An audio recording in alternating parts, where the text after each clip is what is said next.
Freaky Friday স্টোরিজের সমস্ত গল্প শুনতে এক্ষুনি সাবস্ক্রাইব করো আমাদের ইউটিউব চ্যানেলে। বেল আইকনে ক্লিক করতে ভুলো না সমস্ত গল্পের আপডেট ও নোটিফিকেশনের জন্য। Hello and welcome to freaky Friday stories.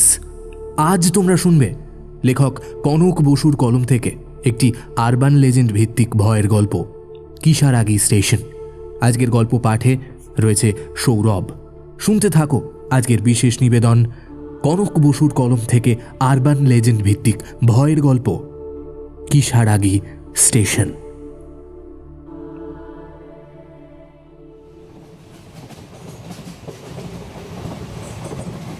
জানলার ধারে বসেছিল রীতা। উদ্যত ট্রেন অবাধ্য গতিতে সবকিছু ছাড়িয়ে এগিয়ে চলেছে। পিছনে পড়ে থাকছে ইট কাঠ পাথরের জঞ্জাল। যেন এক অজানা কিছুর উদ্দেশ্যে অতীতকে পিছনে ফেলে নির্বিকারে ছুটে চলেছে ট্রেন। পাল্লা দিয়ে ছুটে চলেছে রীতার চিন্তা। বিগত 8 মাসের সম্পর্কের পর আজ প্রথমবার সে তার প্রেমিককে স্বচক্ষে দেখতে চলেছে। আসলে তাদের আলাপ সোশ্যাল মিডিয়ার মাধ্যমে। প্রথম বন্ধুত্ব থেকে এখন তাদের মধ্যে দানা বেঁধেছে প্রেম। তবে এতটা সময় অপেক্ষা করার কারণ তাদের মধ্যে সহস্র যোজন ভৌগোলিক দূরত্ব। রীতা জন্মসূত্রে ভারতীয়। কোনো এক জাদু বলে জাপানের ছেলে জিমের সাথে তার একটি সম্পর্ক গড়ে ওঠে। সারাক্ষণ তাদের মধ্যে কথোপকথন চলতে থাকে অবিরত। ভৌগোলিক দূরত্ব বা ভাষার ব্যবধানকে তুচ্ছ প্রমাণ করে তারা একে অপরকে নিজেদের সত্তা আদান প্রদান করে ফেলে। কখন কিভাবে দেখা করা যায় এমন ভাবনার মাধ্যমেই রীতার কাছে সুযোগ এসে যায় জাপানে যাওয়ার। এবং এতদিনের অপেক্ষার পর আজ প্রথমবার রীতা এবং জিম একে অপরের সঙ্গ পাবে। কথাটা ভাবতেই একটা শিহরণ খেলে যায় রীতার সারা শরীরে। চট করে একবার ফোনের ফ্রন্ট ক্যামেরায় নিজের মুখটা ভালোভাবে দেখে নেয়। কপালের কাছে অবাধ্য চুলগুলোকে বাগে টেনে এনে সুন্দরভাবে কানের পেছনে আটকে দেয় রীতা। রীতা আর জিম দুজনেই ঠিক করে তারা টোকিও শহরের এক বিশেষ রেস্তোরাঁয় তাদের প্রথম আলাপ পর্ব সারবে। সেই কথা মতোই রীতা তার গন্তব্যে পৌঁছানোর জন্য একটি ট্রেনে উঠে বসে। ট্রেন নির্ধারিত সময় দ্রুত গতিতে চলতে শুরু করে। সময়ের এবং ভাবনা স্রোতে হারিয়ে গিয়ে ভালো লাগার আবেশে মৃদু তন্দ্রা এসে যায় রীতার দু চোখে। একটি বিকট আওয়াজে এবং অত্যন্ত অদ্ভুত একটি পরিবেশ তার চারপাশে সৃষ্টি হয়েছে। তার প্রভাবে রীতার তন্দ্রা সম্পূর্ণভাবে কেটে যায়। সে অত্যন্ত সজাগ দৃষ্টিতে লক্ষ্য করে দ্য ট্রেন তাকে নিয়ে কোনো এক অজানার উদ্দেশ্যে রওনা দিয়েছে। এমনকি তার এতক্ষণে সহযাত্রীরাও সমস্ত বদলে গিয়েছে। তাদের চোখে মুখে এক অস্বাভাবিকতা, কেমন জানি নিষ্প্রাণ প্রত্যেকে। কেউ কারোর সাথে কোনো কথা বলছে না। বিভ্রান্ত হয়ে রীতা যখন তাদেরকে উদ্দেশ্য করে জিজ্ঞেস করে, আচ্ছা, ট্রেনটি কোথায় নিয়ে চলেছে আমাদের? আমি কি অন্য কোনো ভুল ট্রেনে উঠে গেছি? আমাকে কি একটু বলবেন যে পরের স্টেশন কোনটা? রীতার এতগুলো প্রশ্নের কোনো একটিরও উত্তর দেয় না তারা। এমনকি কোনো প্রতিক্রিয়া তারা দেখায় না। কেমন যেন নিষ্প্রভ প্রত্যেকে। ঠিক তখনই ট্রেনটি আরও দ্রুত গতিতে একটি অন্ধকার টানেলের মধ্যে প্রবেশ করে। ঘটনার আকস্মিকতায় হাতের থেকে ফোনটা ছিটকে পড়ে যায় রীতার। আতঙ্কে ভয় চিৎকার করতে থাকে রীতা, কিন্তু কোনো একজনও তাকে সাহায্যের হাত বাড়িয়ে দেয় না। এমন সময় রীতার মনে হয় টানেলের ভেতরের গাঢ় অন্ধকার তাকে গ্রাস করতে আসছে যেন। আর বেশিক্ষণ ট্রেন এই টানেলের মধ্যে থাকলে রীতা তার প্রাণ শক্তি হারিয়ে ফেলবে। কিন্তু কোনো এক অলৌকিক শক্তির প্রভাবে একটি ক্ষীণ আলোর রেখা রীতার চোখে মুখে এসে লাগে। ট্রেন সেই আলোর রেখার দিকে একটু একটু করে এগিয়ে যেতে যেতে একটি নাম না জানা স্টেশনে এসে থামে। রীতার মনে আশা জাগে, হয়তো সে এই যাত্রায় বিপদের হাত থেকে মুক্তি পেয়ে গেল। ট্রেন আলোয় প্রবেশ করতেই রীতা তার ফোনটা খুঁজে পেয়ে যায়। সেটিকে কুড়িয়ে নিয়ে সে কোনো রকমে ট্রেন থেকে লাফিয়ে নেমে যায়। পিছনে ফিরে তার সহযাত্রীদের দিকে তাকাতে তার বুক কেঁপে ওঠে। কিন্তু ওই অজানা স্টেশনে নেমেও কি রীতা বিপদের হাত থেকে মুক্তি পাবে, নাকি আরও বিপদের মধ্যে তলিয়ে যাবে? একটা জরুরি মিটিংয়ের প্রস্তুতিতে সকাল থেকে ব্যস্ত রিতা। এমনকি 1 কাপ কফি খাওয়ার সময় পায়নি অফিসে আসা ইস্তক। কম্পিউটারে মনিটরে ব্যস্ত, সশস্ত্র চোখের মনির নড়াচড়া আর হাতে কিবোর্ডের টুকটাক আওয়াজ ছাড়া তেমন কিছুই শোনা যাচ্ছে না রিতার ডেস্ক থেকে। তাকে এই মিটিংটাতে খুব ভালোভাবে পারফর্ম করতে হবে, শুধু উচ্চ পদের জন্য বা অ্যাপ্রেজালের জন্য নয়। তার আরও একটি বৃহৎ উদ্দেশ্য রয়েছে। যদি এই পিপিটি মিটিংয়ের লোকজনের পছন্দ হয়, তবে তার সামনে বিদেশ যাওয়ার একটি সুবর্ণ সুযোগ এসে পড়বে। আর সেই বিদেশ যখন জাপান, তখন ভালো লাগার মাত্রা যে আরও একটু বেশি হবে সেটা বলাই বাহুল্য। কারণ রিতার প্রাণ ভোমরা যে জাপানেই রয়েছে। ঠিক তখনই টুং করে একটা মেসেজ আসে রিতার মুঠোফোনে। যতই রিতা কাজে ব্যস্ত থাকুক না কেন, কাজের এক মুহূর্ত ক্ষতি করে হলেও মেসেজটা চট করে পড়ে ফেলে রিতা। মেসেজটা পড়েই একটা লাজুক হাসি ফুটে ওঠে রিতার ঠোঁটে। মেসেজের একটি রিপ্লাই দিয়ে আবারও কাজে মন দেয় রিতা। কারণ এই মেসেজ চালাচালি পাকাপোক্ত করতে হলে তাকে একবার জাপানে যেতেই হবে খুব শিগগিরই। রিতা যতটা সম্ভব আড়ালে আবডালে তার নিজের একটি সেলফি তুলে তখনই পাঠিয়ে দিয়ে তার নিজের ঠোঁট কামড়ে হাসি সামাল দেওয়ার চেষ্টা চালায়। কিন্তু কিউবিকেলে বসে থাকা অনিন্দিতার চোখ এড়ায় না রিতার কাজ।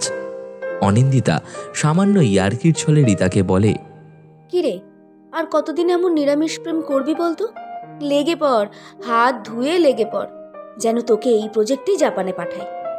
জীবনে সবাইকে তো আর সব কথা বলা যায় না, শুধু কিছু বিশেষ মানুষকে মনের কথা বলা যায়।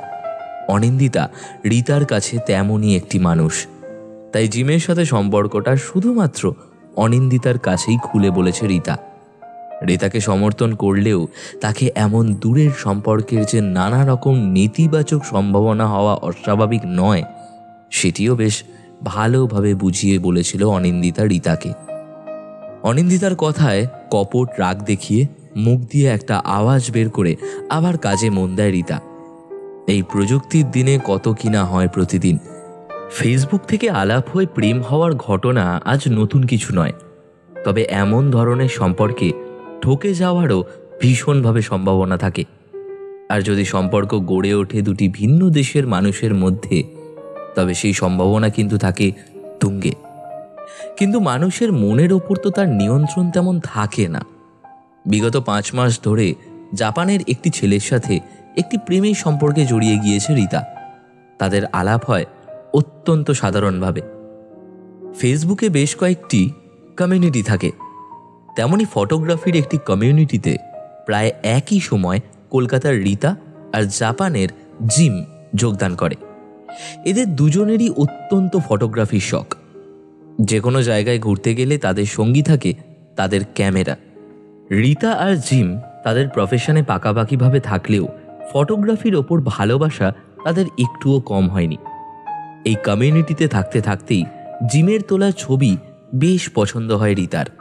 আবার অপর প্রান্তে জিমেরও রিতার তোলা কিছু ছবি অত্যন্ত ভালো লেগে যায়।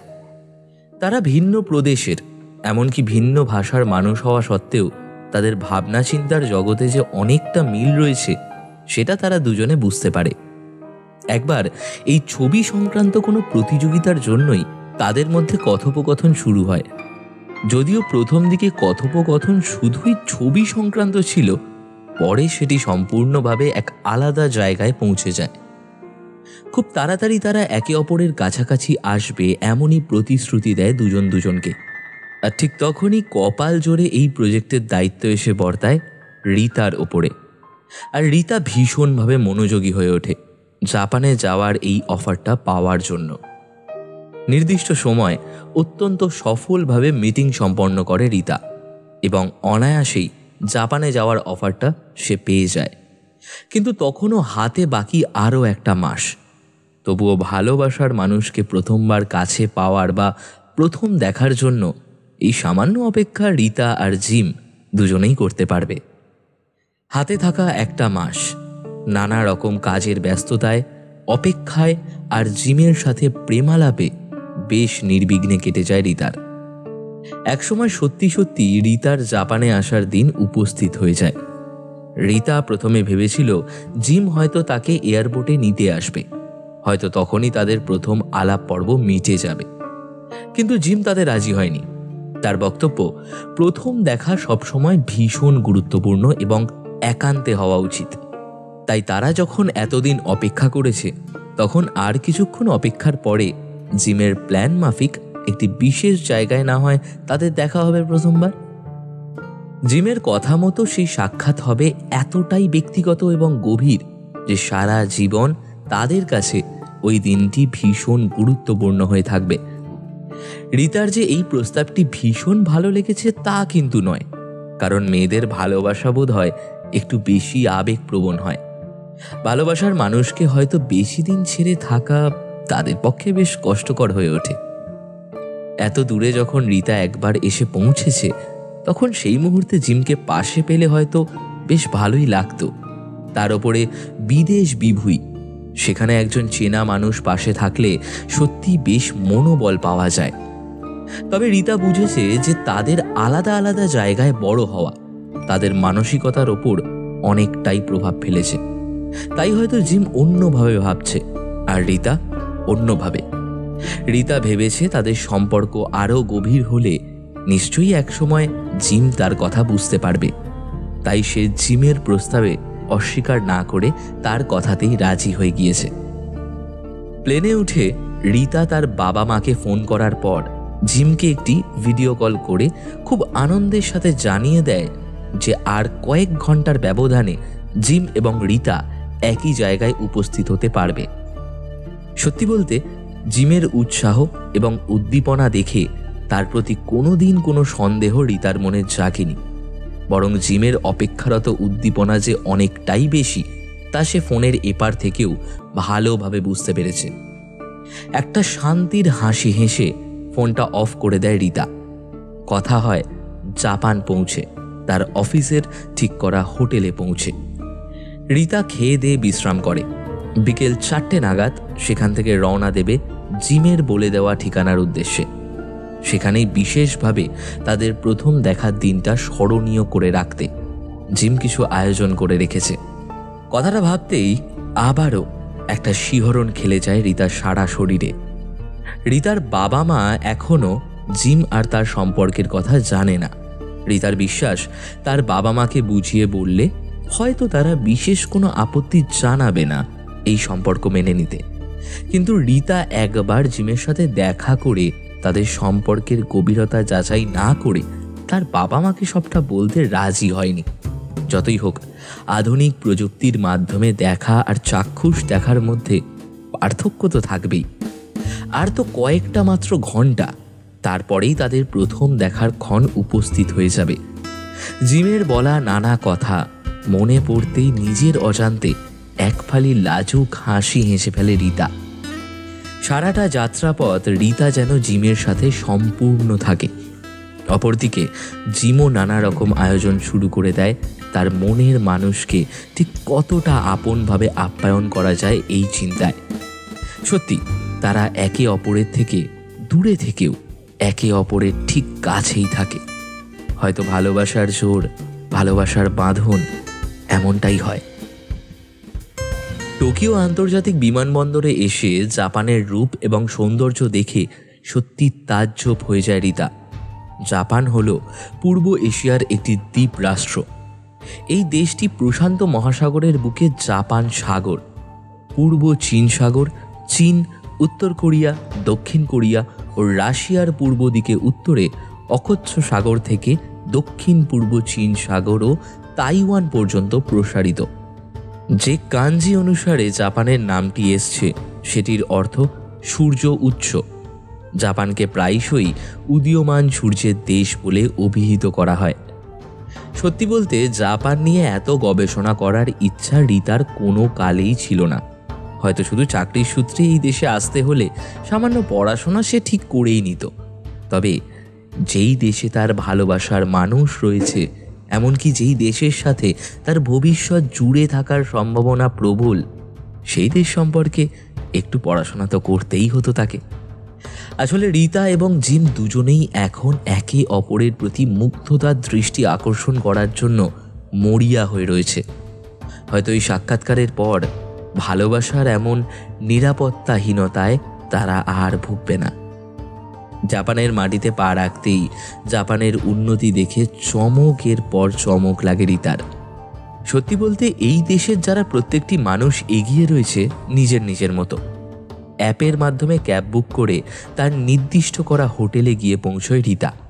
তবে প্লেন থেকে নেমেই নিজের মোবাইল সুইচ অন করতেই জিমের পাঠানো মেসেজ এসে ঢোকে তার ফোনে। সেই মেসেজ তাদের দেখা করার লোকেশন ছাড়াও রীতার জন্য থাকে ভালোবাসার বার্তা। মেসেজ পাওয়ার পরেই জিমকে বেশ কয়েকবার ফোন করে রীতা, কিন্তু প্রত্যেকবারই ফোন পৌঁছয় না জিমের কাছে। প্রত্যেকবার এই একই ঘটনা হওয়ার পর রীতার মনে সংশয় জাগে জিমকে নিয়ে। তাহলে কি সাধারণত এই ধরনের সম্পর্কের পরিণতি যা হয় তাদের সম্পর্কের পরিণতিও ঠিক তেমনই হবে? জিম কি তাহলে তার সাথে এতদিন ধরে শুধুই প্রেমের নাটক করে গিয়েছে? তা না হলে এই এতদিনে প্রথমবার রীতা জিমের ফোনের কানেকশন কেন পাবে না? তাহলে কি জিম বুঝতে পেরে গিয়েছে যে রীতা এর সম্পর্ক নিয়ে অনেক দূর ভেবে ফেলেছে এবং সম্পর্কের শিলমোহর বাসে বসাতেই সে এই দেশে এসে পৌঁছেছে? পরক্ষণেই জিমের পাঠানো মেসেজ দেখে তার নিজের প্রতি খানিক ধিক্কার আসে। যে ছেলে তাদের প্রথম দেখার দিনকে চিরস্মরণীয় করে রাখার জন্য অনেক কিছু ভেবেছে, তাকেই অবুঝ মন কেমনভাবে অস্বীকার করছে। নিজের মনকে একটু শাসন করে রীতা আপন মনেই বলে, আমার জিম অন্য সকলের থেকে একদম আলাদা। আমার জিম শুধুই আমার। আমি জানি আমার কষ্ট হয় এমন কোনো কিছুই সে করবে না। আর মাত্র কয়েক ঘন্টার ব্যবধানেই আমরা একে অপরের সাথে দেখা করতে পারবো। ক্যাবের ড্রাইভারের থেকে জিমের পাঠানো লোকেশনটা ভালো করে বুঝে নেয় রীতা। ড্রাইভার জানায় এই লোকেশনে পৌঁছতে গেলে যদি লোকাল ট্রেন ব্যবহার করা যায় তাহলে সব চাইতে সুবিধা হবে, তা না হলে এই অ্যাপটা তো রয়েছে। রীতা মনে মনে ঠিক করে নেয় সে লোকাল ট্রেনের সাহায্যেই তার গন্তব্যে পৌঁছবে বিকেলবেলা। কারণ যত সে এই দেশের মানুষের সাথে মিশবে ততই সে এই দেশকে আরও ভালোভাবে চিনতে পারবে, এই দেশের মানুষকে বুঝতে পারবে, তাদের চালচলন আদব কায়দা সম্পর্কে আরও সবিস্তারে জানতে পারবে। হয়তো এই সব কিছুই তাকে আরও কাছাকাছি এনে দেবে জিমের। হোটেলে পৌঁছে আরও বার দুই জিমকে ফোনে চেষ্টা করে রীতা, কিন্তু কোনোভাবেই তার নাগাল পায় না সে। একটা চাপা অস্বস্তি কেমন যেন খচখচ করে বিঁধতে থাকে কাঁটার মতো তার মনে। নিয়ম মতোই ফ্রেশ হয়ে সামান্য খাবার খেয়ে একটু রেস্ট নেওয়ার চেষ্টা করে রীতা। তবে কোনো কিছুর মধ্যেই যেন কোনো শান্তি খুঁজে পায় না সে। লম্বা প্লেন জার্নিতে একটু ক্লান্তি এসে গিয়েছিল তার, আর সেই ক্লান্তির ওপর ভর করে দু চোখের পাতা ভারী হয়ে কখন জানি ঘুমের মধ্যে তলিয়ে গিয়েছিল রীতা। হঠাৎ তার ঘুম ভাঙে তার ফোনের রিংটোনে। ধরফর করে উঠে মুঠো ফোনের স্ক্রিনে জিমের নাম ভেসে আসতে দেখেই তার আনন্দের সীমা পরিসীমা থাকে না। রীতা আর একটু সময় নষ্ট না করে ঝটপট করে ফোনটা রিসিভ করে নেয়। অপর প্রান্ত থেকে শুনতে পায় তার চিরপরিচিত ভালোবাসার মানুষের কণ্ঠস্বর, তার জিমের কণ্ঠস্বর। জিম তাকে ভালোবাসায় ভরিয়ে দিয়ে বলে, ফ্রেশ হয়েছ? খাবার খেয়েছো? কিছু রেস্ট নিচ্ছিলে বুঝি? আচ্ছা শোনো, বাইরে বেরোবে যখন একটা সোয়েটার সাথে রেখো, কেমন? রাস্তায় কিন্তু শীত করতে পারে তোমার। রীতা মনে মনে হাসে। কিছুক্ষণ আগে এই মানুষটিকেই সে অবিশ্বাস করছিল, যেই মানুষ তার এতটা খেয়াল রাখে, সূক্ষ্ম সূক্ষ্ম ব্যাপারগুলো তার নজর এড়ায় না, সে আর যাই করুক না কেন তাকে কোনোদিনও ঠকাতে পারে না। রীতা জিমের সব প্রশ্নের উত্তর দিয়ে বলে, তুমি চিন্তা করো না, আমি ঠিক সময় মতো তোমার কাছে পৌঁছে যাব। আমার যে আর অপেক্ষায় সহ্য হচ্ছে না জিম, কিন্তু আমি তোমাকে কোনোভাবেই ফোনে কন্ট্যাক্ট করতে পারছি না। বেরিয়েও যদি তোমাকে ফোনে না পাই তাহলে কি হবে? তার কথার পরিপ্রেক্ষিতে বেশ কিছুক্ষণ জিম চুপ করে থাকে। তারপর বেশ শান্ত গলায় বলে, আসলে আমি এখন যেই জায়গায় রয়েছি এখানে একটু নেটওয়ার্ক প্রবলেম হয়। তবে তুমি চিন্তা করো না, তুমি যদি আমাকে কানেক্ট না করতে পারো আমি কোনো রকম করে তোমাকে কানেক্ট করেই নেব। কথাগুলো বলেই ফোনটা কেটে দেয় জিম। তার শেষের কথাগুলো একটু অদ্ভুত শোনায় যেন। তার কথার রেশ গায়ে মেখে ফোনটা হাতে নিয়ে বেশ কিছুক্ষণ দাঁড়িয়ে থাকে রীতা। আর জিম সত্যি একটু অন্যরকম ব্যবহার করছে যেন। জাপানে আসতেই জিমের মধ্যে একটা সূক্ষ্ম বদল টের পায় রীতা, কিন্তু সে কিছুতেই বুঝতে পারে না যে বদলটা ঠিক কোথায় ঘটেছে। একটা অজানা আশঙ্কা সারাক্ষণ মনের মধ্যে টের পায় রীতা। একটা অস্বস্তি নিয়েই রীতা সময় মতোই বেশ সুন্দর করে সেজে নেয়। খুব সুন্দর একটা সাদা রঙের ফ্রক ড্রেস পরে রীতা। আসলে সাদা জিনিস সবচাইতে প্রিয় রং, তাই তাকে মুগ্ধ করবার জন্যই আজ সাদা রঙের পোশাক পরে রীতা। সামান্য প্রসাধন করে বেশ শিমছাম অথচ সুন্দরভাবে সেজে নেয় রীতা। প্রথমে সে নিজের পার্স আর ফোন নিয়ে বেরিয়ে এলেও জিমের কথা অনুযায়ী একটা হালকা চাদর নিতে ভুলে যায় সে। কিন্তু হোটেল থেকে রাস্তায় পা দিতেই জিমের ফোন আসে তার কাছে। জিম তাকে জানায় যেন অবশ্যই সে একটা চাদর নিয়ে নেয়, কারণ রাস্তায় তাকে শীতের কবলে পড়তেই হবে। ঘটনাটা এতটাই অবাক করার মতো যে রাস্তার মধ্যে বেশ কিছুক্ষণ স্থির হয়ে দাঁড়িয়ে থাকে রীতা। আসলে হোটেল থেকে বের হওয়ার আগে রীতা বেশ কয়েকবার জিমের ফোনে ফোন করলেও সেটি আনরিচেবল বলে। অথচ তার কিছুক্ষণের মধ্যেই জিম নিজে ফোন করে এবং সে যে সত্যি চাদর নিতে ভুলে গিয়েছে ঠিক যেন তার কথায় খুব স্পষ্টভাবে বোঝা যায়। রীতা রাস্তায় দাঁড়িয়ে তার চারিপাশে বেশ সন্তর্পণে দেখতে থাকে। রীতার একটি অনুভূতি হয় যেন জিম তাকে খুব কাছ থেকে লুকিয়ে দেখছে। তা না হলে তার পোশাক এবং তার প্রসাধনের পুঙ্খানুপুঙ্খ প্রশংসা সে কেমনভাবে করতে পারত। আরও একটা বিষয় খটকা লাগে রীতার। জাপান আর যাই হোক শীতপ্রধান দেশ কোনোভাবেই নয়। ভারতের চেয়ে খানিক তাপমাত্রার তারতম্য হলেও এই গরমকালে শীতকাতর হয়ে যাওয়ার মতো আবহাওয়া জাপানে কখনোই হয় না। তাহলে বারবার তাকে চাদর নিয়ে আসতে কেনই বা বলছে? কোথায় নিয়ে যাচ্ছে জিম তাকে? মনের মধ্যে জমে থাকা অস্বস্তি এখন একটি ভয়ের আকার নিতে থাকে রীতার মনে।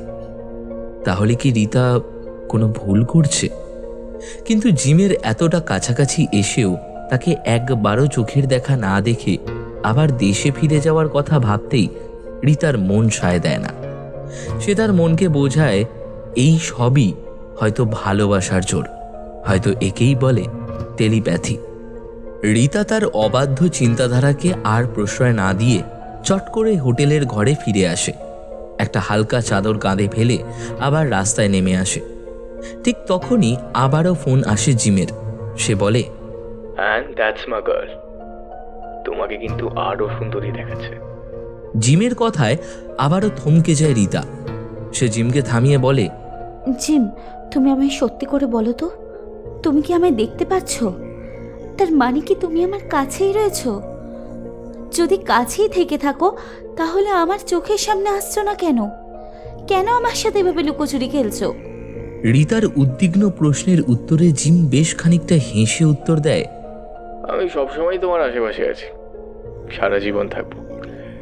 একসময় তুমি না আবার আমার থেকে মুক্তি পাওয়ার জন্য ছটফট করে ওঠো। কথাগুলো বলে ফোনটা কেটে যায়। জিমের প্রত্যেকটা কথার মধ্যে যেন অন্য কোনো গভীর মানে লুকিয়ে রয়েছে, যেটা রীতার কাছে ভীষণ অস্পষ্ট। সাতাশিতে জিম কেমন রহস্যময় হয়ে উঠেছে। রীতার কি তাহলে আর এগোনো উচিত নয়? কথাটা ভাবতে রীতা ঘুরে দাঁড়ায় হোটেলে ফিরে যাওয়ার উদ্দেশ্যে। কিন্তু ঠিক তখনই আবারও জিমের ফোন আসে তার কাছে। ফোনটা আসতেই থরথর করে কেঁপে ওঠে রীতা। রীতার আর কোনো সংশয় থাকে না যে জিম আড়াল থেকে তার প্রত্যেকটা পদক্ষেপের উপর নজর রাখছে। তাই তার ফিরে যাওয়ার কোনো উপায় নেই। জিম তাকে ফিরতে দেবে না। রীতার মন বলে দিচ্ছে সে যদি এই যাত্রায় পা বাড়ায় তাহলে তার চরম বিপদ হতে পারে। তবুও তার ফিরে যাওয়ার সমস্ত পথ বন্ধ করে জিম তাকে নিজের কাছে ঠিক নিয়ে যাবে। কাঁপা কাঁপা গলায় ফোনটা রিসিভ করে রীতা। অপর দিক থেকে গম্ভীর গলায় জিম বলে, কতটা এগোলে? নাকি ওই একই জায়গায় দাঁড়িয়ে আছো? এসো, আমার কাছে এসো, আমি তোমার জন্য অপেক্ষা করে বসে রয়েছি। আচ্ছা শোনো, তুমি যেখানে আছো তার থেকে ডান দিকে আরও মিনিট 5 হাঁটার পর তুমি একটা রেল স্টেশন পাবে। সেখান থেকে ট্রেনে চেপে কুসুমি স্টেশনে নামবে। আমি সেখানেই দাঁড়িয়ে থাকবো তোমার অপেক্ষায়। তারপর সেখান থেকে শুরু হবে আমাদের নতুন জীবন, বুঝলে? আর প্লিজ দেরি করো না রিতা, তাড়াতাড়ি, ডু ইট ফাস্ট। রিতা কথাগুলো শুনে মন্ত্রমুগ্ধের মতো এগিয়ে যেতে থাকে জিমের বলে দেওয়া নির্দেশ মতো। তার মনের মধ্যে এখন নানা রকম প্রশ্নের ঝড়। জিম যদি এতটাই দূরে থাকে, তাহলে তার প্রত্যেকটা গতিবিধি সম্পর্কে সে এতটা জানতে পারছে কেমন করে? রিতা যে ট্রেন থেকে আসার পরিকল্পনা করেছে সেটাই বা জিম জানলো কি করে? এখানে এসে পৌঁছানো স্তক তো জিমের সাথে তার কোনো কথাই হয়নি। ভয়, আশঙ্কা, অস্বস্তি সব মিলেমিশে কেমন অস্থির করতে থাকে রিতা। তবুও সে তার চলা থামায় না, কারণ সে চলা থামালে তাকে আবার ঠেলে দেওয়া হবে ওই চলার পথেই। এর থেকে নিজের ভাগ্যের ওপর আর ভালোবাসার ওপর ভরসা করে এগিয়ে যায় রিতা। ট্রেনে উঠে বসতেই আবার তার কাছে জিমের ফোন আসে। কিছুক্ষণ আগে অবধিও যার কাছে যাওয়ার জন্য মনটা ব্যাকুল হয়েছিল রিতার, এখন তার ফোন আসলেও মনের মধ্যে একটা ভয়ঙ্কর আতঙ্কের সৃষ্টি হচ্ছে তার। আবারও রিতা কাঁপা কাঁপা গলায় ফোনটা রিসিভ করে, কিন্তু ওপার থেকে এবার জিমের আগের সেই পরিচিত গলাটা ভেসে আসে। জিম তাকে বলে, কি গো, কোন ভয় পেয়ে গুটিয়ে রয়েছো কেন? তোমার কি কোনো কারণে অস্বস্তি হচ্ছে? তুমি কি আমার কাছে আর আসতে চাইছো না? এতক্ষণ বাদে জিমের পরিচিত গলাটা শুনে আবারও ভরসা ফিরে পায় রিতা। সে নিজের মনকে আবারও শাসন করে বলে, কি যে সব আজগুবি চিন্তাধারাতে প্রশ্রয় দিই কে জানে। এই তো আমার পরিচিত জিমের গলা। নিজেকে একটু সামলে নিয়ে রিতা গলা পরিষ্কার করে বলে, ভারত থেকে এত কাণ্ড করে জাপানে এলাম তোমার সাথে দেখা করব বলে, আর তুমি এখন বলছো আমার তোমার সাথে দেখা করার কোনো ইচ্ছা নেই। একটু হেসে জিম উত্তর দেয়, সেটা আমি জানি রিতা, তোমাকে আমি বিশ্বাস করি। হয়তো তুমি আমাকে সম্পূর্ণভাবে ভরসা বা বিশ্বাস করতে পারো না। আমি তোমাকে আগেও বলেছি, এখনো বলছি, তোমার কোনো বিপদ বা ক্ষতি আমি হতে দেব না। সব সময় আমি তোমাকে আগলে রাখবো। তারপর থেমে যায় জিম। রিতার আবার ভালো লাগার আবেশ ফিরে আসে। নিস্তব্ধতা ভাঙে জিমের। সে বলে, আচ্ছা, তোমার সামনে এখন লম্বা ট্রেন জার্নি। এই ট্রেন জার্নি জুড়ে তোমার বেশ বোর লাগতে পারে। এই জার্নিতে আমি কি তোমার সাথে কথা বলতে পারি, নাকি তুমি একটু রেস্ট নেবে? কোনটা? জিমের প্রস্তাবটা লুফে নেয় রিতা। সে বলে, তোমার সাথে গল্প করলে আমার ক্লান্তি লাগবে না, বরং ভালোই লাগবে। আর আশা করি তুমিও সেটা জানো। তাহলে আমাকে জিজ্ঞাসা করছো যে?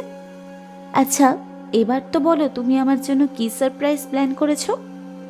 জিম আবারও রিতার কথায় হেসে বলে, আরে সারপ্রাইজটা কি সেটাই যদি আগে বলে দিই, তাহলে কি আর সেটা সারপ্রাইজ থাকবে? আর তো মাত্র 1 ঘন্টা, তারপরেই না হয় নিজের চোখেই দেখে নিও। তার চেয়ে আমি তোমাকে জাপানের কিছু গল্প বলি, শোনো। জাপান কিন্তু রহস্যময় এক দেশ। যদিও মানুষের কাছে এটি অত্যন্ত উন্নত একটি প্রদেশ মাত্র, তবে উন্নতির আড়ালে এই দেশের আনাচে কানাচে বেশ কিছু রহস্যময় গল্প লুকিয়ে আছে। তা জানো কি? তুমি যখন ট্রেনেই রয়েছো, তখন তোমাকে না হয় কিশারাগি স্টেশনের গল্পটা শোনে। বেশ আগ্রহের সাথে গল্প বলতে শুরু করে জিম, আর ততটাই মন দিয়ে গল্প শুনতে থাকে রিতা। জিম বলে, ঘটনাটা 2004 সালে। জাপানের একটি অল্প বয়সী মেয়ে তার গন্তব্যে পৌঁছানোর উদ্দেশ্যে ট্রেনে উঠে বসে। তোমার মতোই ঠিক। যথাসময়ে ট্রেন চলতে থাকে তার নির্দিষ্ট গন্তব্যের উদ্দেশ্যে। মেয়েটি তার সহযাত্রীদের ভালো করে দেখে একটি গল্পের বইয়ের পাতায় মনোনিবেশ করে। গল্পের বই পড়তে পড়তে তার বেশ ঘুম পেয়ে যায়, কিন্তু একটা আচমকা আওয়াজ পেয়ে তার ঘুমটা ভেঙে যায়। সে অবাক হয়ে দেখে তার সহযাত্রীরা প্রত্যেকেই ঘুমিয়ে রয়েছে। মেয়েটি অবাক হয়ে যায় এটা দেখে যে কিভাবে একই ট্রেনে প্রত্যেকটি যাত্রী একই সময় গভীরভাবে ঘুমিয়ে যেতে পারে। মেয়েটি মনে করার চেষ্টা করে যে ঠিক কখন সে ঘুমিয়ে পড়েছিল, কিন্তু মনে করতে পারে না। তারপর সে জানলা দিয়ে লক্ষ্য করে, বাইরের দিকে তাকায়। চারিদিকে অন্ধকার নেমে এসেছে। অন্ধকারের গাঢ়ত্ব বলে দিচ্ছে এখন গভীর রাত। অথচ সেই যখন ট্রেনে উঠেছিল তখন ছিল দুপুরবেলা। তাহলে সে কতক্ষণ ঘুমিয়ে পড়েছিল যে এর মধ্যে রাত নেমে আসবে? আর কিছুক্ষণ আগে তার ঘুমটাই বা কিসের বিকট আওয়াজে ভাঙল? মেয়েটি ভয় পেয়ে আতঙ্কে চিৎকার করতে শুরু করলো, কিন্তু তাও তার সহযাত্রীদের কারোর ঘুম ভাঙল না। কিন্তু আচমকাই ট্রেনটা একটা অদ্ভুত স্টেশনে থেমে যায়। মেয়েটা আর এক মুহূর্ত নষ্ট না করে ট্রেন থেকে এক প্রকার লাফিয়েই নেমে পড়ে ওই স্টেশনে। কিন্তু স্টেশনে নামার পর আরও বিপদ তাকে ঘিরে ধরে। হঠাৎ চারিধার থেকে ঝড় ওঠে, আর সেই ঝোড়ো হাওয়ার সাথে যেন অসংখ্য ঘণ্টার ধ্বনি শোনা যায়। মেয়েটি তার বাবা মাকে এবং হেল্প ডেস্কে বহুবার ফোন করে, কিন্তু তার বলা কিশারাগি স্টেশন নামে এমন কোনো জায়গার নাম কেউ খুঁজে পায় না। প্রায় উদ্ভ্রান্ত হয়ে যখন মেয়েটা ধরেই নেয় যে তার মৃত্যু কোনো রহস্যময় কারণে ঘটতে চলেছে, ঠিক তখনই একটা অন্ধকার টানেলের ভেতর থেকে একটা লোক বেরিয়ে আসে। তাকে এই বিপদের হাত থেকে মুক্ত করার প্রতিশ্রুতি দেয়। মেয়েটি যেন প্রাণ ফিরে পায় এই কথায়। মেয়েটি লোকটার সাথে তার গাড়িতে চেপেই রওনা দেয়। কিছুক্ষণ বেশ স্বাভাবিক কথাবার্তা বললেও লোকটির আচরণ ধীরে ধীরে বদলে যেতে থাকে। কেমন অস্বাভাবিক একটা আচরণ করতে থাকে সে। তার কথাবার্তার মধ্যে অসঙ্গতি চোখে পড়ে। তারপর মেয়েটাকে নিয়ে সে একটা অন্ধকার টানেলের মধ্যে ঢুকে যায়। মেয়েটা যখন বুঝতে পারে সেখানে তার জন্য মৃত্যু অপেক্ষা করছে, সে খুব তাড়াতাড়ি ছোট করে সমস্ত ঘটনা তার সোশ্যাল মিডিয়া প্রোফাইলে লিখে। তারপর থেকে সেই মেয়েটির আর কোনো খোঁজ পাওয়া যায় না। এমনকি তার মৃত্যু হয়েছে কিনা তাই নিয়েও যথেষ্ট সংশয় রয়েছে, কারণ তার মৃতদেহ কোথাও উদ্ধার করা যায়নি। এমন অদ্ভুত গল্প বলে বেশ কিছুক্ষণ চুপ করে থাকে জিম। রীতাও চুপ করে থাকে। মনে মনে রীতা ভাবে আর কিছুক্ষণের মধ্যেই যখন তাদের প্রথম দেখা হবে তখন এমন অস্বাভাবিক একটি গল্প না বললেই হয়তো ভালো করতো জিম। এর চেয়ে কোনো ভালোবাসার গল্প বললে অথবা তাদের গল্প বললে হয়তো মনটা খানিকটা ভালো হয়ে যেত রীতার। এই গল্প শোনার পর সেই অজানা আশঙ্কা আবারও ফিরে আসতে থাকে রীতার মনের মধ্যে। তাই গল্প শেষ হয়ে গেলেও সে আর মুখে কিছু বলে না। আবারও নিস্তব্ধতা ভাঙে জিম। সে বলে, আচ্ছা রীতা, আজ তুমিও যদি ওই একই অবস্থায় পড়ো তাহলে তুমি ঠিক কি করবে? এবার ধৈর্যের বাঁধ ভাঙে রীতার। একটু কড়া গলায় রীতা বলে, তুমি ঠিক কি চাইছো বলো তো জিম? আমি জাপানে আসা স্তক একটা অদ্ভুত বদল লক্ষ্য করেছি তোমার মধ্যে। তোমার আচার, ব্যবহার, কথাবার্তার মধ্যে একটা অসঙ্গতি রয়েছে। দেখো, তুমি যদি সম্পর্কটা এগিয়ে নিয়ে যেতে না চাও, আমি তোমায় কোনোভাবেই জোর করব না। তাছাড়া আমি জাপানে এসেছি আমার নিজের কাজ নিয়েও। এই সম্পর্কটা ভেঙে গেলেও খারাপ লাগা থাকলেও আফসোস আমার থাকবে না। তাই তুমি আমাকে স্পষ্ট করে জানাও, আমি কি এই জার্নিটা এখানেই শেষ করব না এগিয়ে নিয়ে যাব? অপরদিকে জিমের আর কোনো উত্তর পাওয়া যায় না। এতটাই শান্ত হয়ে যায় সব কিছু। রীতার মনে হয় জিম হয়তো ফোনের লাইন কেটে দিয়েছে। বার দুই হ্যালো বলার পর জিমের উত্তর আসে। বেশ গম্ভীর ঠান্ডা গলায় জিম বলে, আমি যাওয়া না যাওয়ার কে? জীবন থেকে তো চেয়েছিলাম অনেক কিছুই, সব কিছু কি আর পাওয়া হলো? আমি চাই না তুমি তোমার এই যাত্রা এখানেই থামিয়ে দাও। আমি শুধু চাই আমার বলে দেওয়া জায়গায় তুমি এসে পৌঁছাও। সেখানে এসে পৌঁছালে তুমি হয়তো বুঝতে পারবে আমি তোমায় ঠিক কতটা ভালোবাসি। তবুও তোমায় সাবধান করে রাখি, যদি তুমি বুঝতে পারো এই গল্পের মতন কোনো কিছু তোমার সাথে হচ্ছে, তাহলে তুমি অবশ্যই তোমার ঈশ্বরের সাহায্য নিও। আর আমি রইলাম তোমার ভীষণ কাছে। আবারও বলছি, আমি থাকতে তোমার কোনো বিপদ হবে না। তারপর আচমকাই ফোনের লাইনটা কট করে কেটে যায়। শুধু তাই নয়, রিতার ফোনে কোনো টাওয়ার থাকে না সেই মুহূর্তে। রিতা একটু চোখ বুলিয়ে নেয় চারিধার, কিন্তু কোনো অস্বাভাবিকতা তার চোখে পড়ে না, বরং প্রত্যেকটি মানুষ তাদের নিজের জগতে যেন বুঁদ হয়ে রয়েছে। কেউ হেডফোন লাগিয়ে গান শুনছে, কেউ পাশে বসে থাকা সহযাত্রীর সাথে গল্পে মেতে রয়েছে, আবার কেউ গল্পের বইয়ের পাতায় মনোনিবেশ করছে। রিতা একটি দীর্ঘশ্বাস ফেলে, জানলার থেকে বাইরে তাকিয়ে থাকে বেশ কিছুক্ষণ। জিমের বলা গল্পটা এখন তার মাথার মধ্যে ঘুরপাক খাচ্ছে। শুধু তাই নয়, জিমের প্রত্যেকটা কথা যেন কোনো কিছুর ইঙ্গিত বোঝাচ্ছে। তা না হলে জিম এমন সময় এই গল্প তাকে কিছুতেই বলতো না। তাহলে কি ট্রেন জার্নির শেষে রিতাও পৌঁছতে চলেছে সেই অদ্ভুত নাম না জানা কিশরাগি স্টেশনে? তাহলে কি রিতার আর খোঁজ পাওয়া যাবে না কোনো দিন? কথাটা মনে হতেই মনের মধ্যে আবারও এক অজানা আশঙ্কার দানা বাঁধে রিতার। মনে মনে ভাবে, তাহলে কি কাউকে একবার জানিয়ে রাখবে যে সে এক ভয়ঙ্কর বিপদের সম্মুখীন হতে চলেছে? কিন্তু সে তো এখন এক সম্পূর্ণ অন্য দেশে রয়েছে, যেখানে তার নিজের বলতে শুধুই ছিল জিম। কিন্তু আজ সকাল থেকে সেই মানুষটিও কেমন বদলে গিয়েছে। রিতার হঠাৎ অনিন্দিতার কথা মনে পড়ে।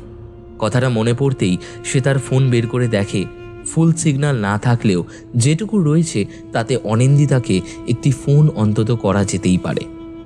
সে তাড়াতাড়ি অনিন্দিতাকে একটি ফোন করে। অনেকবার তাকে সবটা বুঝিয়ে বলার চেষ্টা করলেও যান্ত্রিক জলযোগ এবং টাওয়ারের অসুবিধায় অনিন্দিতার কাছে সম্পূর্ণ বার্তা পৌঁছয় না। রিতা তখন সম্পূর্ণ ঘটনা ছোট করে লিখে অনিন্দিতার হোয়াটসঅ্যাপে পাঠিয়ে দেয়। সাথে সাথে একটি ছবিও পাঠিয়ে দেয় সে। মেসেজটি অপর দিকে গিয়েছে এটি বোঝা গেলেও অনিন্দিতা ঠিক কী রিপ্লাই দিয়েছে সেটা রিতা আর বুঝতে পারে না, কারণ রিতার ফোনের সিগন্যাল আবারও সম্পূর্ণভাবে উড়ে গেছে।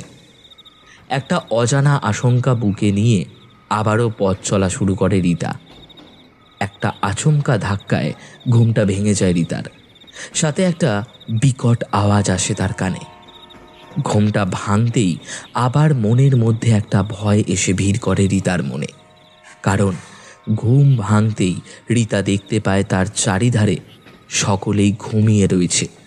তার ওপর রিতা লক্ষ্য করে যে দুপুর গড়িয়ে সন্ধে পেরিয়ে এখন গভীর রাত। অন্তত জানলা দিয়ে রিতা যেটুকু দেখতে পায় তাতে তার বুঝতে অসুবিধে হয় না যে এখন সময় অনেকটা এগিয়ে গিয়েছে।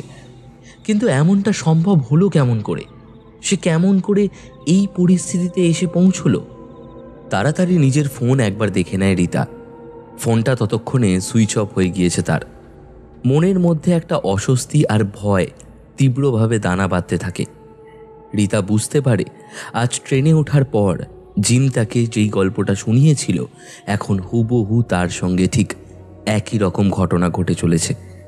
তাহলে কি জিম জানতো তার পরিণতি কি হতে পারে? তাই গল্পের ছলে তাকে আগে থেকেই এই ঘটনার ইঙ্গিত দিয়ে রেখেছিল। জিম যদি জানতোই তার সাথে ঠিক এমনটাই হতে চলেছে, তাহলে জিম আগে থেকেই সাবধান করলো না কেন তাকে? জিম কি তাকে বহুবার ফোনে চেষ্টা করেছে? এখন আর কি করণীয়? উদ্বিগ্ন রিতা ভয় প্রথমে চিৎকার আরম্ভ করে, তারপর সম্পূর্ণ ট্রেন জুড়ে একবার ছোটাছুটি করে। তার সহযাত্রীদের প্রত্যেককে ঘুম থেকে ওঠাবার চেষ্টা করে, কিন্তু কোনো এক মন্ত্র বলে যেন তারা প্রত্যেকেই গভীর ঘুমে ডুবে রয়েছে। এখন বাহ্যিক ঘটনায় তাদের ঘুমে ব্যাঘাত সৃষ্টি করাতে পারছে না। আরও একটু ভালো করে লক্ষ্য করলে রিতা বুঝতে পারে দুপুরে সে যেই কম্পার্টমেন্টে উঠেছিল আর এখন সে যেই কম্পার্টমেন্টে রয়েছে সেটা সম্পূর্ণ আলাদা। কোনো জাদু বলে এমন ঘটনা তার সাথে ঘটছে কে জানে। এ কেমন রহস্যময় দেশে এসে পৌঁছল রিতা। তার চিন্তার সাথে সাথে ট্রেনটিও দ্রুত গতিতে অজানার উদ্দেশ্যে দৌড়ে চলেছে। যখন দিক বিদিক শূন্য হয়ে ছোটাছুটি করতে থাকে রিতা, ঠিক তখনই তার মনে পড়ে জিমের কথা।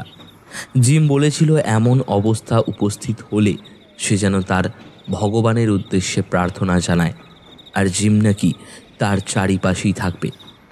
জিমের অস্তিত্ব যে তার কাছে নেই সেটা একদম ঠিক, এমনকি সে নিজেও যে এখন তার অস্তিত্ব খুব চাইছে তাও বোধহয় নয়। তার সাথে নিজের আরাধ্যা দেবতার উদ্দেশ্যে একনিষ্ঠভাবে প্রার্থনা জানায় রিতা। ভয় উৎকণ্ঠায় বাবা মায়ের কথা তার ভীষণ মনে পড়তে থাকে। নিজের বোকামির ওপর বড্ড রাগ হতে থাকে তার। বারবার মনে হতে থাকে অনিন্দিতা তাকে বহুবার সাবধান করেছিল এমন সম্পর্ক রাখা নিয়ে। তখন অনিন্দিতার কথা মোটেই ভালো লাগেনি তার সাবধানবাণীকে উপেক্ষা করে রিতা তখন বারবার জিমের প্রতি আকৃষ্ট হয়ে পড়েছে। আর তার ফলেই আজ তার এমন পরিস্থিতি। তার ফোনটা সুইচ অফ হয়ে গিয়েছে জেনেও ফোনটাকে নিয়ে আবারও একবার সুইচ অন করার চেষ্টা করতে থাকে রিতা। কোনো এক জাদু বলে তার ফোনটা সত্যি সত্যি সুইচ অন হয়ে যায় এবং ঠিক তখনই জিমের ফোন আসে তার ফোনে। সত্যি বলতে ধরে যেন প্রাণ ফিরে পায় রিতা। তার মনে হয় জিমের থেকে শোনা গল্পের সাথে তার বর্তমান পরিস্থিতির মিল থাকলেও দুটি ঘটনার পরিণতি হয়তো এক হবে না। তা না হলে জিমের ফোন এখন আসতো না। ভগবান সত্যি তার প্রার্থনায় সাড়া দিয়েছেন। উত্তেজিত হয়ে ফোনটা রিসিভ করে রিতা। ফোনটা রিসিভ করতেই অপর প্রান্ত থেকে জিমের উদ্বিগ্ন গলা শোনা যায়। সে বলে, Rita, Rita, are you okay? তুমি তুমি ঠিক আছো? তোমাকে বারবার বারণ করেছিলাম একটু সতর্ক থাকার জন্য। তোমাকে বলেছিলাম তুমি প্লিজ ঘুমিও না। যাই হোক, এখনো তেমন দেরি হয়নি। তুমি ভালো করে শোনো।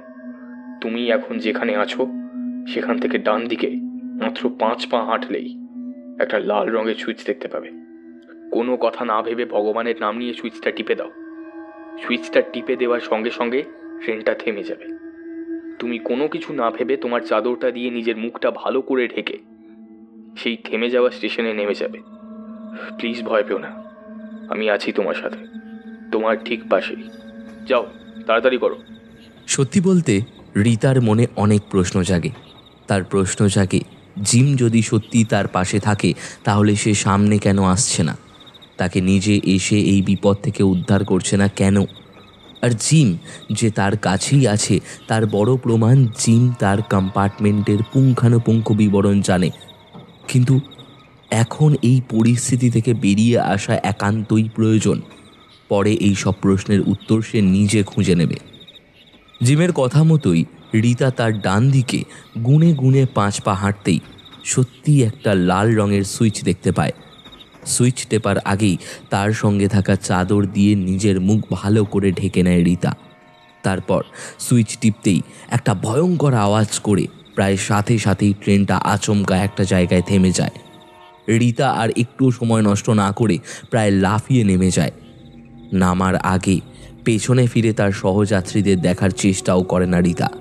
বলাই বাহুল্য, সাহস পায় না, কারণ তার সহযাত্রীরা যে স্বাভাবিক নয় সেটা রিতা ভালোই বুঝতে পারে। ট্রেন থেকে লাফিয়ে নামতেই তার কাছে একটা আলাদা পৃথিবী যেন তাকে স্বাগত জানায়। এই পৃথিবীতে কোনো কালো নেই, কোনো অন্ধকার নেই, বরং তাতে রয়েছে ঝলমলে আলো। রিতা বুঝতে পারে তার বিপদ কেটে গিয়েছে। হয়তো এইবার তার জিমের সাথে সত্যি দেখা হয়ে যাবে। কিন্তু জিম কোথায়? স্টেশনে নেমেই একবার ফোনে জিমের সাথে কথা বলার চেষ্টা করে রিতা, কিন্তু সকালের মতোই তার ফোন আনরিচেবল হয়ে যায়। তবে স্টেশনের নাম দেখে এবং সেখানকার মানুষজন দেখে রিতার ভয় সম্পূর্ণ কমে যায়। কাছেই একটা হেল্প ডেস্ক দেখতে পেয়ে সেখানে জিমের পাঠানো লোকেশন কিভাবে পৌঁছানো যাবে সেটা জানতে চায় রিতা। সাথে সে তার হোটেলে কিভাবে পৌঁছতে পারবে সেটা নিয়েও খোঁজ খবর করতে থাকে। আসলে এখন তার মনের মধ্যে একটা দোলাচল সৃষ্টি হয়েছে যে তার এখন ঠিক কোথায় যাওয়া উচিত হবে। সব কিছু ভালোভাবে জেনে নিয়ে রিতা যখন ঠিক কোন জায়গায় যাবে সেটা ভেবেও স্থির করতে পারে না, তখন আবার জিমের ফোন আসে তার কাছে। সকাল থেকে এটাই হয়ে চলেছে তার সাথে। সে যখন কোনো বিপদের সম্মুখীন হচ্ছে অথবা কোনো সিদ্ধান্ত নিতে পারছে না, ঠিক তখনই কোনো এক জাদু বলে জিমের ফোন এসে যাচ্ছে তার কাছে, অথচ সে নিজে থেকে কোনোভাবেই তার নাগাল পাচ্ছে না। রিতা আর ধৈর্য রাখতে পারে না। সে ফোনটা রিসিভ করেই ভীষণ জোরে চিৎকার করে বলে, এটা কেমন অস্বাভাবিক দেশ! আর এখানে পা দিয়ে বুঝতে পারছি যে তুমি মানুষটাও একদম সুবিধার নও। তা না হলে তুমি আমার চারপাশে থাকলেও কেন সামনে আসছো না? তোমাকে আমি যোগাযোগ কেন করতে পারছি না? Answer me gym. রিতার কথা শেষ হয়ে গেলেও অপর প্রান্তের মানুষটা একদম চুপ থাকে। কিছুক্ষণ বাদে খুব ধরা গলায় জিম বলে, আমি জানি তুমি খুব রাগ করছো। তোমার জায়গায় অন্য কেউ থাকলেও হয়তো তাই করতো।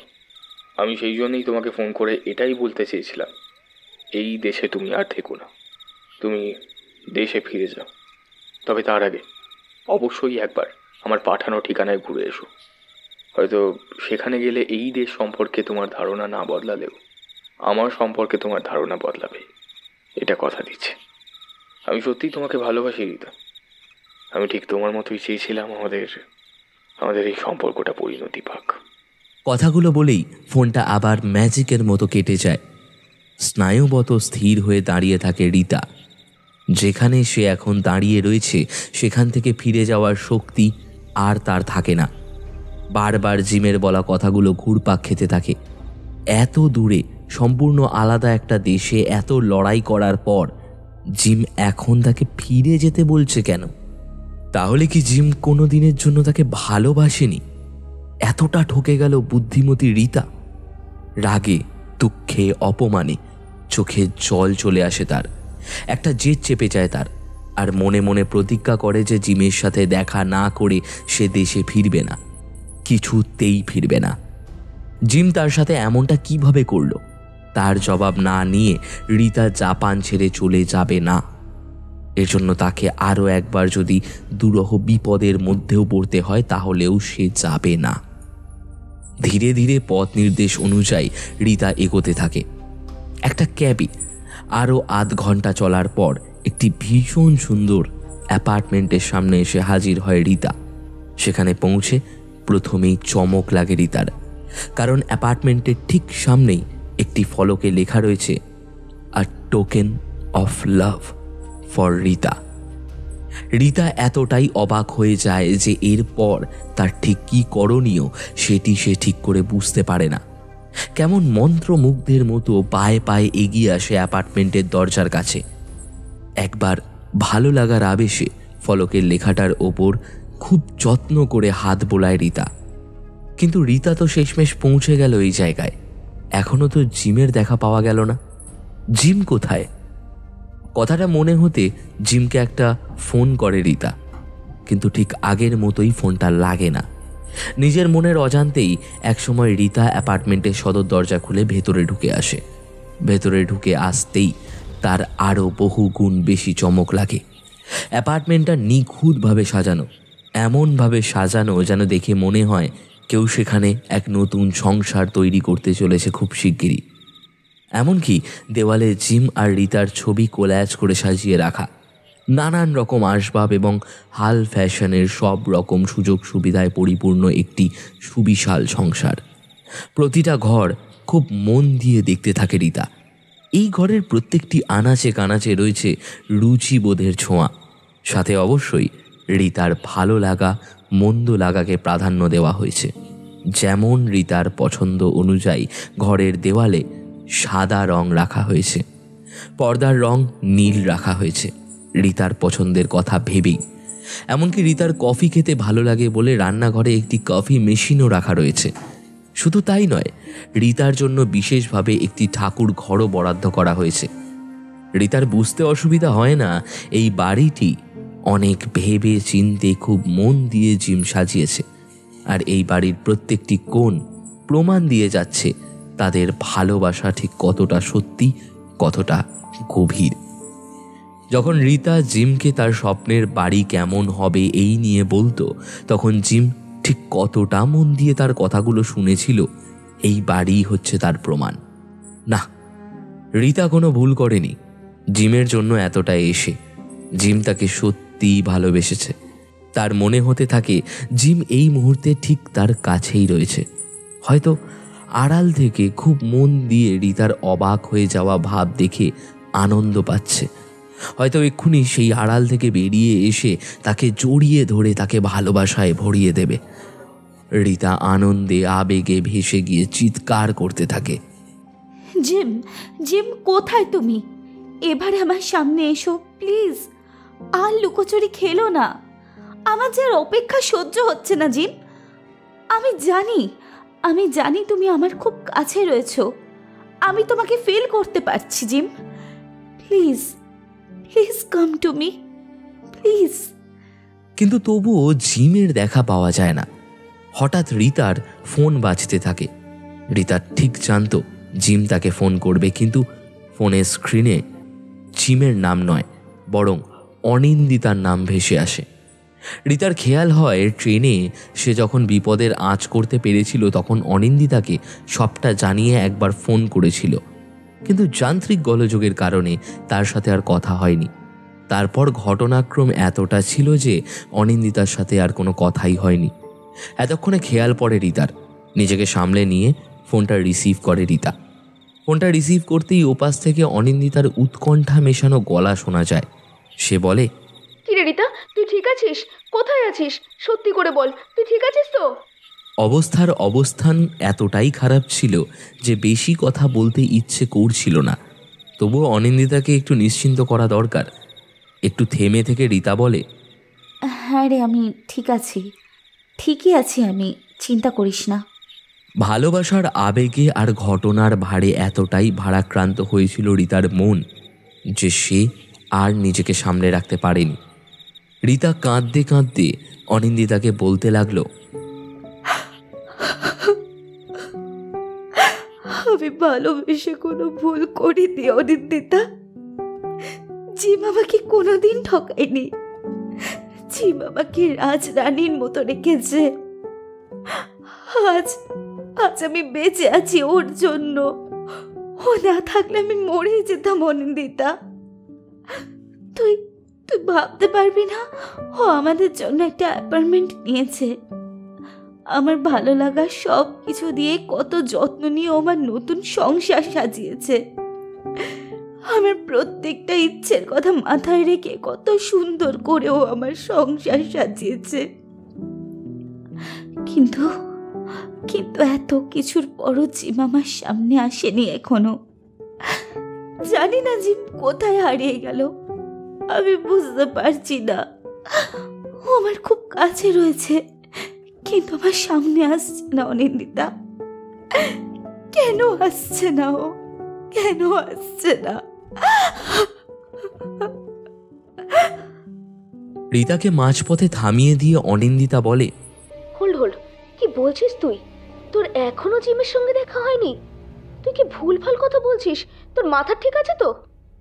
অনিন্দিতার এমন কথায় প্রথমে একটু থমকে যায় রিতা, তারপর একটু থেমে থেমে বলে, মানে কেন? আমি তোকে মিথ্যে কথা কেন বলবো? এখনো আমাদের দেখা হয়নি। এমনকি জাপানে আসার পর থেকে আমি ওকে ফোনও করতে পারছি না। ও নিজে আমাকে ফোন করছে। তাও এই অ্যাপার্টমেন্টে আসার আগে ওর সাথে আমার লাস্ট কথা হয়েছে। কিন্তু তুই আমাকে কেন এমন করে বলছিস? অনিন্দিতা বেশ কিছুক্ষণ চুপ করে থাকে। তারপর নিজেকে সামলে নিয়ে অনিন্দিতা বলে, আমাকে তুই যেই ছবিটা পাঠিয়েছিলি সেই ছবিটা তুই ভালো করে একবার দেখ। রিতা মৃদু প্রতিবাদ করে বলে, আরে আমার ছবি আমি ভালো করে দেখব কেন? শোন না, আমার এখন মন মেজাজ খুব খারাপ জানিস। এখন আমি রাখছি, পরে তোর সাথে কথা বলবো। অনিন্দিতা আবার রিতাকে মাঝপথে থামিয়ে দিয়ে বলে, সে তুই আমার সাথে পরেই কথা বলিস, কিন্তু কিন্তু লক্ষ্মী, আমার কথা শুনে তুই একবার ছবিটা দেখ। কারণ কারণ ওই ছবিটাতে তোর ঠিক পেছনে যে জিমকে দেখা যাচ্ছে। আর আর তুই বলছিস যে তোর সাথে ওর এখনো দেখাই হয়নি। কি হচ্ছে তাহলে এটা? প্লিজ প্লিজ একবার দেখ। অনিন্দিতার কথায় আবার থমকে যায় রিতা। অনিন্দিতার কথায় তেমন ভরসা না পেলেও পুরোপুরিভাবে অস্বীকারও করতে পারে না রিতা, কারণ রিতাও কিন্তু বুঝতে পারছে জিম তার খুব কাছেই রয়েছে। ওর অস্তিত্ব যে রিতাও প্রথম থেকে টের পেয়েছে সারাক্ষণ। অনিন্দিতার কথা যদি সত্যি হয় তাহলে এই রহস্যের সমাধান কি করে করবে রিতা? একটা ভয়ের শিহরণ খেলে যায় রিতার সারা শরীরে। রিতা কাঁপতে কাঁপতে অনিন্দিতাকে পাঠানো ছবিটা একবার ভালো করে দেখতে গিয়ে সত্যি রিতার অজ্ঞান হয়ে যাওয়ার জোগাড় হয়। সে দেখতে পায় সত্যি তার পেছনে চুপ করে দাঁড়িয়ে রয়েছে জিম। অথচ সেই বিপদের সময় তাহলে জিম তার কাছে এগিয়ে এলো না কেন? আর সে যদি এত কাছেই থাকতো তাহলে ফোনে কেন কথা বলে গেল জিম তার সাথে? আরও মন দিয়ে ছবিটা দেখতে রিতা বুঝতে পারল জিমের চাহনির মধ্যে একটা ব্যথা লুকিয়ে রয়েছে যেন। কিন্তু এত কাছে থেকেও কেন জিম তার সাথে দেখা করল না, এই প্রশ্নের উত্তর এখনো তার কাছে অধরা। হঠাৎ একটা কথা মাথায় আসায় রীতা নিজের বেশ কয়েকটা সেলফি তুলে নেয় নিজের মোবাইলে।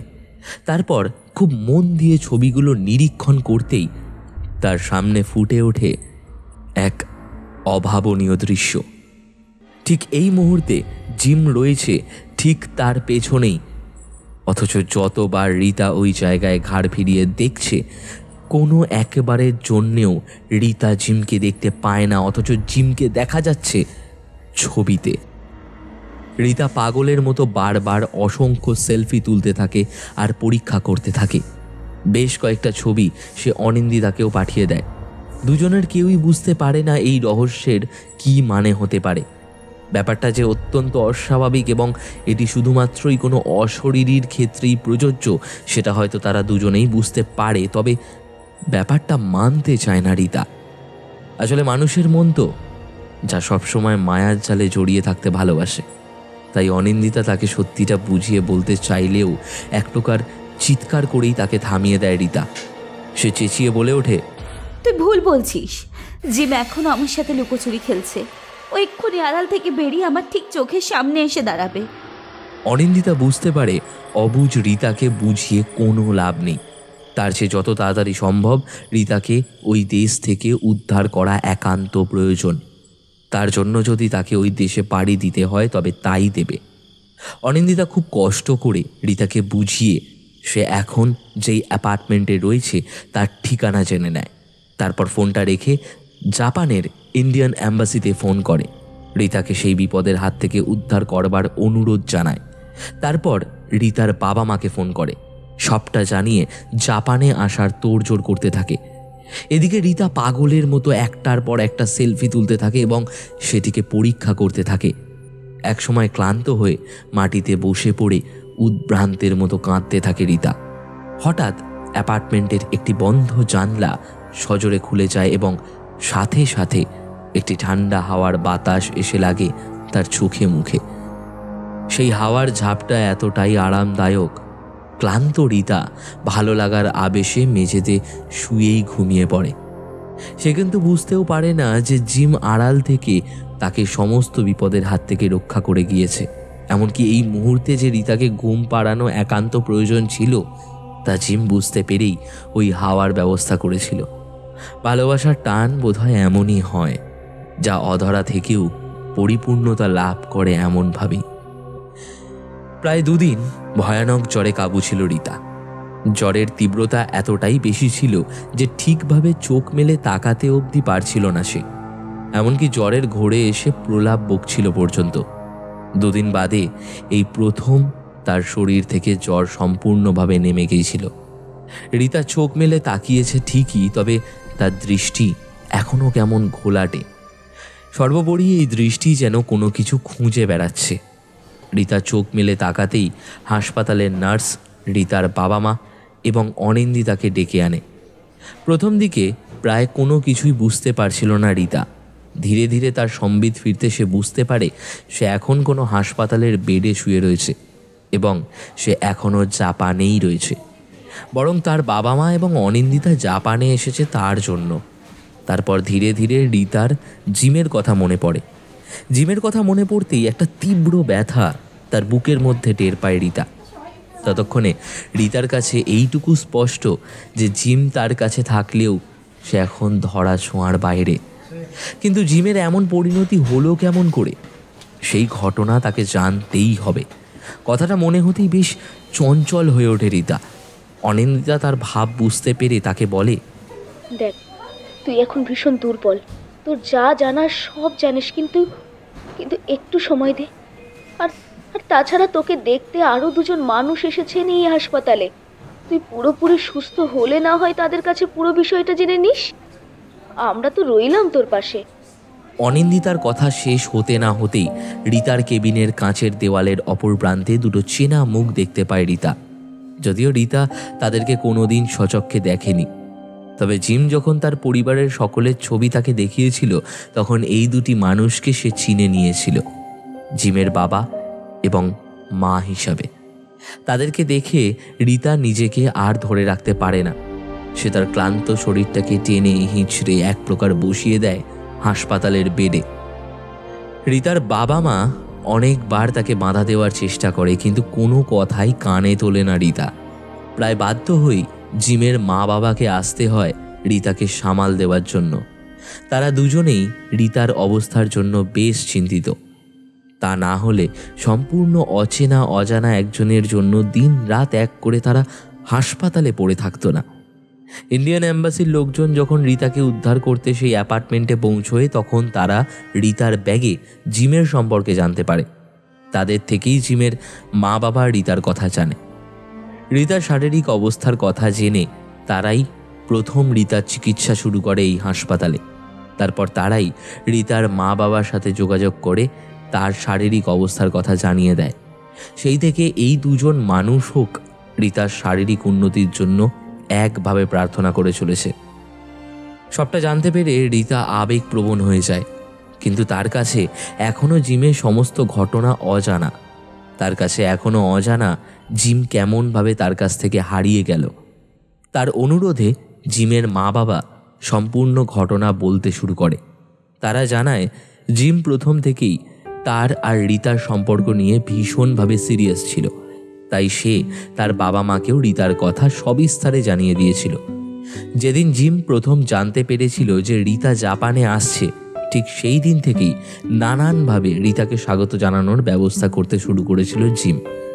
প্রথমেই একটি সুন্দর অ্যাপার্টমেন্ট কিনে নিয়েছিল তাদের নতুন সংসারের জন্য। তারপর খুব মন দিয়ে সেই অ্যাপার্টমেন্ট সাজিয়েছিল সেদিন নিখুঁত করে।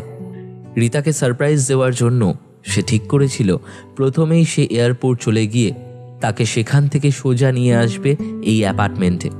কিন্তু মানুষ একরকম ভাবলেও ভগবানের ইচ্ছের বিরুদ্ধে কেউ কিচ্ছু করতে পারে না। বিধির করাল আঘাতে এয়ারপোর্টে যাওয়ার পথেই একটি রোড অ্যাক্সিডেন্টে প্রাণ হারায় জিম। কিন্তু জিমের আত্মা মুক্তি পায় না। রীতার ভালোবাসার টানে জিমের আত্মা হয়তো তাকে সর্বক্ষণ আগলে রেখেছিল সমস্ত বিপদের হাত থেকে। হয়তোবা জিমের এমনটাই ইচ্ছে ছিল যে রীতাকেও নিজের কাছে টেনে নেয়, তাই হয়তো তাকে কিশরাগি স্টেশনে যাওয়ার ট্রেনে উঠতেও বলে দিয়েছিল জিম। কিন্তু পরক্ষণেই নিজের ভুল বুঝতে পেরে তাকে সে বিপদের হাত থেকে মুক্ত করেছে সে নিজে। তবে রীতাকে ওই অ্যাপার্টমেন্টে নিয়ে সে বুঝিয়ে দিয়েছে রীতার প্রতি তার ভালোবাসার মধ্যে কোনো রকম খাত ছিল না। এমন অপরিসীম ভালোবাসা ছিল বলেই হয়তো আজ রীতা তাদের মধ্যে এখনো বেঁচে রয়েছে।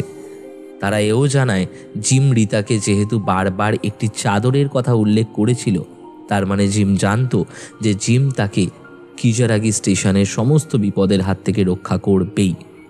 আসলে জাপানের বিশ্বাস অনুযায়ী ওই স্টেশন আসার আগে যদি কেউ একটি লাল রঙের সুইচ টিপে দেয় এবং ট্রেন যেখানেই থামবে সেখানে নিজের মুখ আড়াল করে নেমে যায়, তাহলে তাকে কোনো বিপদের মুখে আর পড়তে হবে না। তাই জিম তাকে বারবার ওই চাদরের কথা বলেছিল। সবটা শুনে অঝরে কাঁদতে থাকে রীতা। বারবার সে ভগবানকে প্রশ্ন করে কেন তার সাথে ঠিক এমনটা হলো। তাদের ভালোবাসায় যদি সত্যি কোনো অন্যায় না থাকে, কোনো খাদ না থাকে, তাহলে কোন অপরাধে তারা দুজন এত বড় শাস্তি পাবে? কিন্তু বিধির লিখন খণ্ডানো তো আর কোনো সাধারণ মানুষের কাজ নয়। কারোর জন্যই কোনো কিছু থেমে থাকে না। সময়ের সাথে সাথে শোকের তীব্রতা কমে আসলেও একটি ছাই চাপা আগুনের মতো সারা জীবন ধিক ধিক করে জ্বলে যাবে জিমের স্মৃতি রীতার মনের ভেতর। সকলের চোখের আড়ালে সেই ভয়ঙ্কর নিস্তেজ আগুন একটু একটু করে শেষ করে দেবে রীতার মনের মণিকোঠা। সত্যিকারের প্রেম বুঝি এমনই হয়, না পাওয়ার মাঝেই সেই প্রেম চিরস্মরণীয় হয়ে থাকে। আরও কয়েকদিন হাসপাতালে থেকে সম্পূর্ণ সুস্থ হয়ে রীতাকে ভারতে ফিরিয়ে নিয়ে আসে তার বাবা মা, এবং সাথে অবশ্যই থাকে অনিন্দিতা। জীবনে খানিকটা স্বাভাবিক ছন্দে ফিরলেও ভয়ঙ্করভাবে ভেঙে পড়ে রীতা। তার কাছের মানুষেরা ভীষণভাবে তাকে ভালো রাখার চেষ্টা চালাতে থাকে।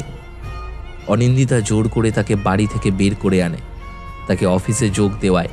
সব কিছুই আগের মতো থাকলেও রীতার মনের ওপরে যে ভয়ঙ্কর ঝড় বয়ে গিয়েছে সেটা সামাল দেওয়ার জন্য যে তাকে অনেকটা সময় দেওয়া প্রয়োজন সেটা বুঝে সকলেই তার প্রতি সহানুভূতিশীল হয়। যে যার নিজের মতো রীতাকে জীবনের মূল স্রোতে ফিরিয়ে আনার চেষ্টা চালায়। রীতা ধীরে ধীরে আবার কাজের মধ্যে ডুবে যেতে থাকে, হয়তো একটু বেশি কাজে ডুবে থাকতে চায়, কারণ যখনই রীতা সম্পূর্ণ একা তার নিজের সাথে থাকে তখন জিমের স্মৃতি তাকে ভীষণভাবে কষ্ট দেয়। একদিন প্রায় একটানা 9 ঘন্টা কাজ করার পর বাড়ি ফিরে তীব্র ক্লান্তিতে যখন তার দু চোখ ঘুমে জড়িয়ে আসে, রীতার মনে হয় কেউ যেন তার মাথায় খুব যত্ন করে হাত বুলিয়ে দিচ্ছে আর তাকে কানে কানে বলছে, তুমি কষ্ট পেও না রীতা, আমি তোমায় ছেড়ে কোথাও যাইনি, আমি ঠিক তোমার পাশেই রয়েছি।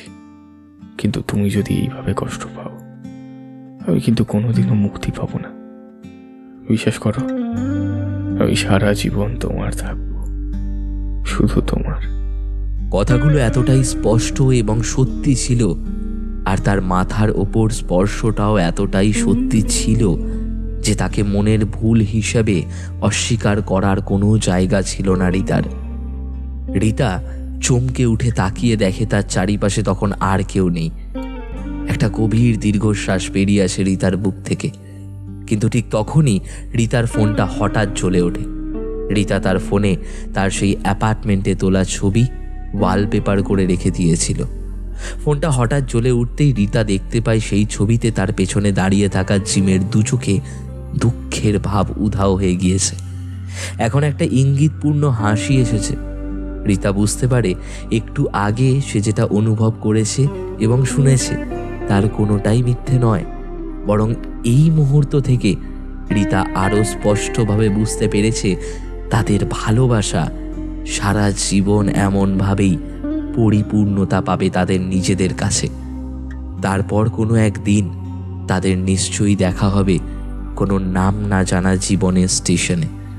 সেইখান থেকেই না হয় তারা শুরু করবে তাদের জীবনের নতুন অধ্যায়।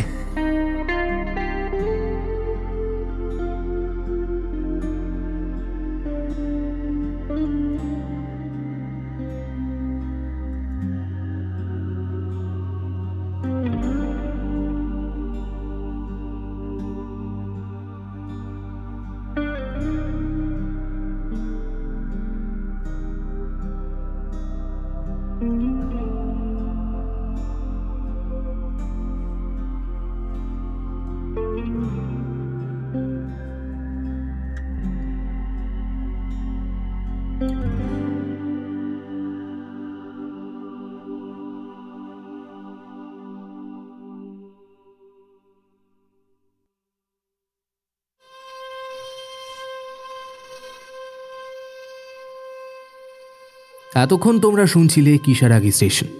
গল্প পাঠে ছিল কিংবদন্তি থেকে সৌরভ। গল্পের সূত্রধারে ছিলাম আমি, সায়ন্তন।